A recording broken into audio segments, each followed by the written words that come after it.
Regresamos a Sin Filtro, vamos directamente a los mensajes de la audiencia con esta etiqueta SF Azote SAT.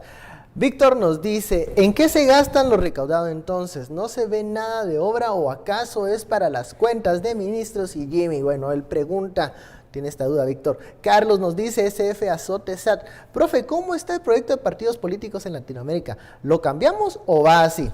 Cuestiona el sistema de partidos políticos. Y Juan Carlos nos dice, SF Azote SAT, el Estado necesita entidades fuertes que cumplan con sus funciones sin preferencias socioeconómicas. Eran los mensajes que siguen llegando con la etiqueta SF Azote SAT. Ya somos tendencia en Twitter con esta discusión que sí enciende pasiones. Gabriela, la pregunta que dejamos en el aire antes de la pausa. Hay una convocatoria de manifestaciones, no hay un apoyo popular cuando se habla de impuestos, de incrementos, eso está claro. ¿Qué postura tomar ante estos llamados a manifestarse de manera pacífica en la plaza? Yo quisiera retomar un comentario que escuché hoy por la mañana y vinculaba las reformas, las protestas del año pasado, donde decíamos no solo queremos una nueva clase política, también queremos educación, también queremos salud, y eso necesitamos plata para tener salud, necesitamos plata para educación, necesitamos plata para carreteras. Es imposible pensar que un país desarrollado subsista sin la colaboración de todos. Eso comenzaría yo diciendo. La gran pregunta, creo yo, de la ciudadanía es ¿a dónde van esos impuestos? La reforma tributaria, y lo decíamos ya en la pausa, hace parte de algo más grande que es lo que no tenemos en esta propuesta. La reforma tributaria es uno de las líneas más importantes de una reforma fiscal. La reforma fiscal habla de calidad de gasto, habla también de transparencia y habla de política de Estado.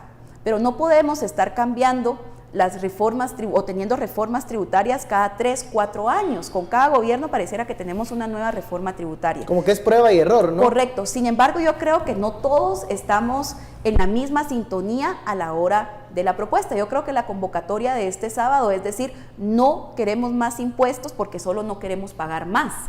O no queremos pagar más y no nos damos cuenta o porque se va, a acciones corruptas, ¿verdad? Yo sí creo que hay una gran muestra de unos meses para acá, tal vez no del Ejecutivo propiamente, pero sí de funcionarios públicos como Solórzano Fopa, que están tratando e intentando hacer las cosas bien desde adentro del Estado. Y yo creería que más allá de decir si vamos o no vamos, hay que tener conciencia de por qué vamos y cuál es el mensaje que quisiéramos tener. Porque yo sí creo que es importante que un país como Guatemala nos planteemos la pregunta, básicamente pagar impuestos, pagar más impuestos, más allá de si se los roban o no. En un inicio es echarle una mano a quien no tiene las mismas oportunidades que yo en mi vida cotidiana. José Carlos, apoyar, no apoyar, ¿qué visión tener? ¿Cómo abordar el tema de los impuestos? Yo creo que en este caso, es muy importante retomar la discusión del pacto fiscal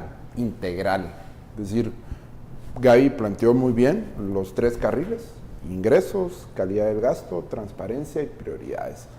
Y para recuperar principalmente el espíritu de la plaza, de todos los que asistimos, de todos los que íbamos al sábado y que pedíamos principalmente lo que Gaby decía: más educación, más salud, un mejor y el desarrollo social del país.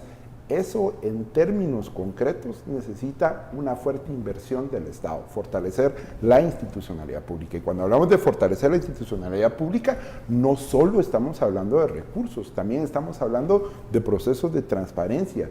Y lo que en este momento está haciendo falta, desde mi perspectiva, es la orientación. ¿Hacia dónde? ¿Por qué? Porque en este caso, pues no hay actores políticos, la élite política en el país no ha tenido la capacidad de plantear cuál es el norte. Es decir, en este caso, por ejemplo, yo no sé si le van a entrar 1.000 millones de quetzales al Estado y esos 1.000 millones de quetzales van a estar destinados a invertir en la calidad educativa, en los programas de educación bilingüe intercultural, en los programas de atención primaria en salud. Ese tipo de discusiones son las que es necesario desarrollar.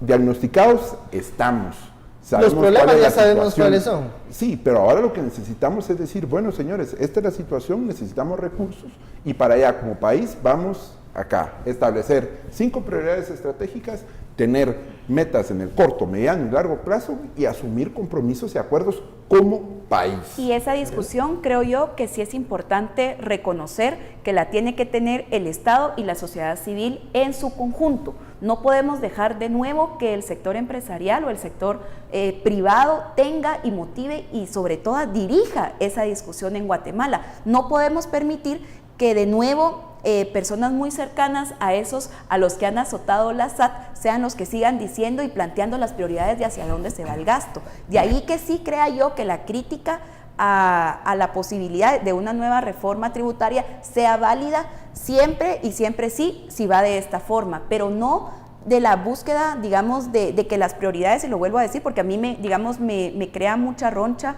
la posibilidad de que haya un nuevo diálogo nacional sobre un pacto fiscal, sobre reformas tributarias dirigido de nuevo por el sector empresarial guatemalteco, porque precisamente son ellos parte del problema. Ese liderazgo lo tiene que tener sí o sí el Estado si estamos hablando de política de Estado. Más allá de las paredes del Congreso de la República.